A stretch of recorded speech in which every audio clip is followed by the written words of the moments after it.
Welcome back to What Arty Noobs with General Disturbance. This is the FV215b stroke 183. Now, this is the Tier 10 British tank destroyer, and it's located on the south spawn of Prokhorovka under the command of Captain Ashstorm. Now, this vehicle is actually out of the game now. It's, well, people who have it are the very lucky ones because you can no longer obtain it on the tech tree. In its place, there is now the Badger.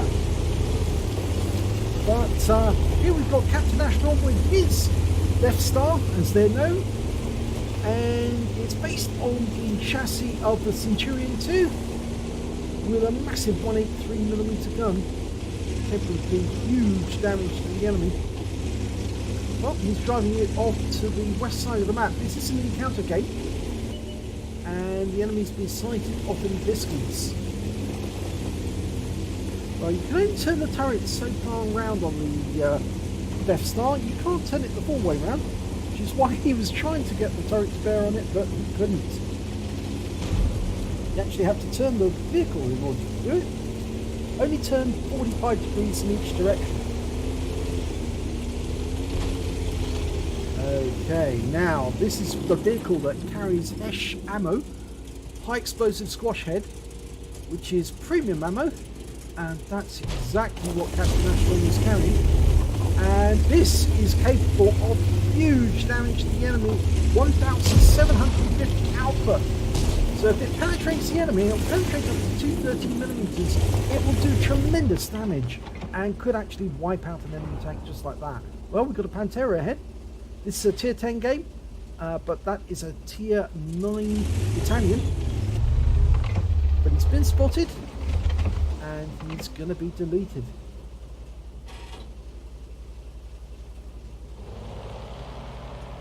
I'm just waiting for the spots to come in. Somebody's lost sight of that Pantera.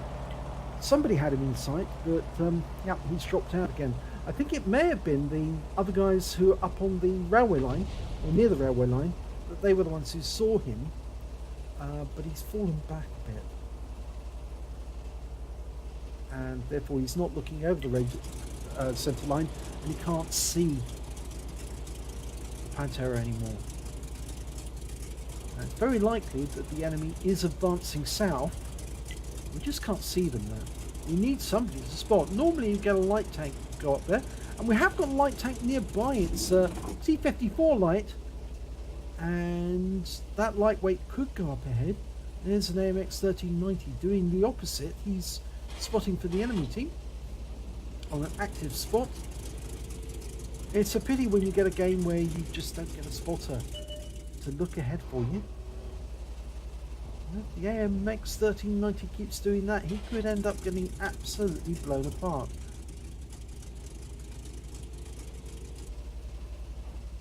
Trying to get a solution on him. It's difficult. Now, that's the tank we can hit. It's an Object 140. And he's been tracked. And now he's deleted. 1,435 hit points from that shot. The armour on that tank was very, very, well, thin on the sides. And the shell just penetrated straight through with full maximum damage, and he's out the game.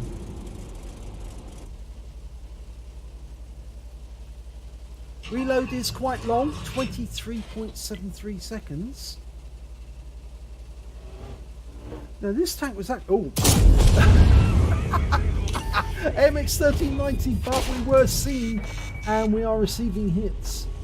Okay, so we're going to have to pull back and change directions. We're pulling back.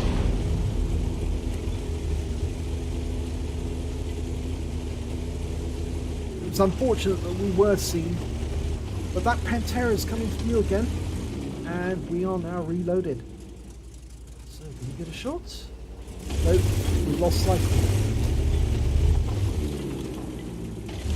Now, I was about to say before that 1390 came to view was that this tank destroyer was designed to take down Soviet heavy tanks at long range.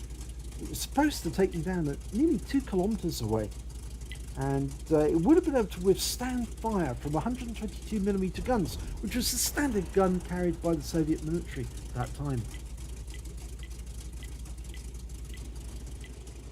Now I'm afraid we've got a pinger on Arty, an M48 Patton, who has actually been already killed, but he's decided he wants to give his wisdom to the rest of the team by just making a nuisance for himself.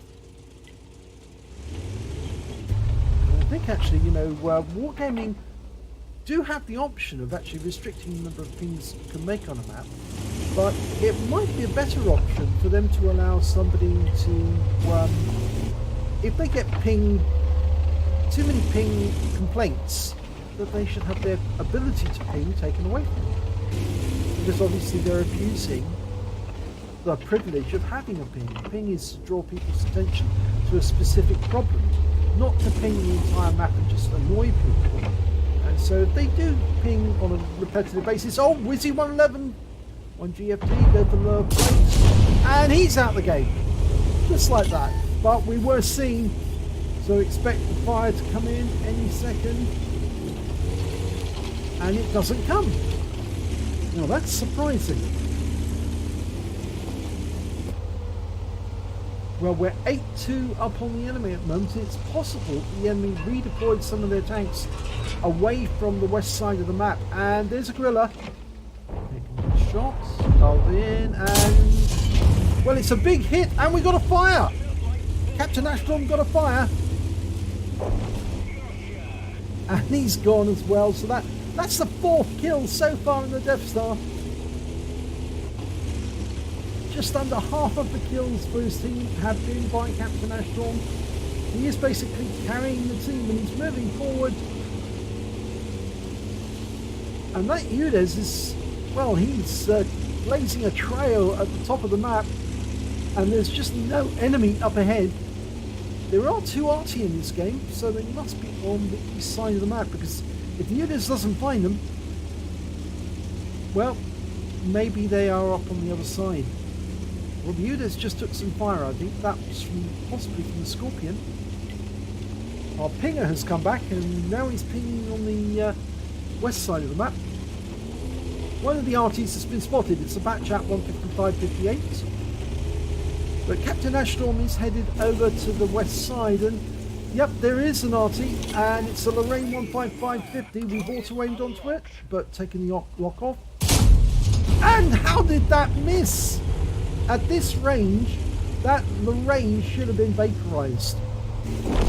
And well, he's been killed, and there's only one enemy left, and they've stopped the cap, and they have completed the kills. So that's the end of the game.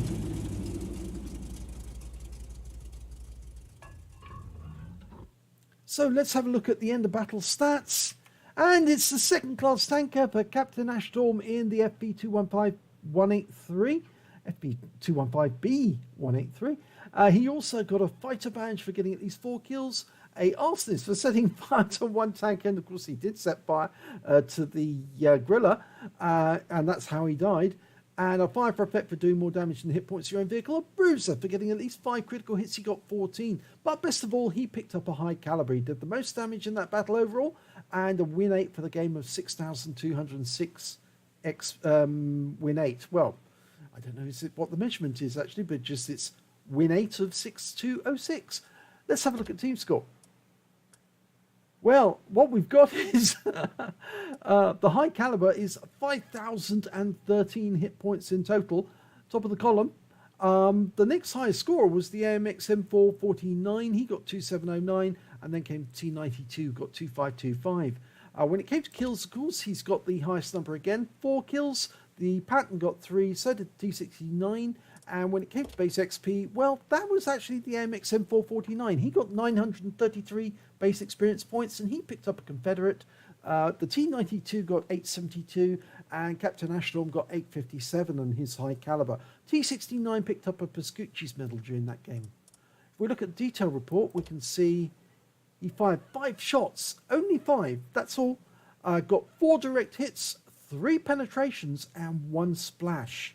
Did damage of 5,013 hit points with those 5 shots, and 1,492 of them were at more than 300 meters. He received 2 hits from the enemy. One was penetration, one was a non-penetration, and he blocked damage of 750 hit points. So I think he may have blocked a shot from the Gorilla.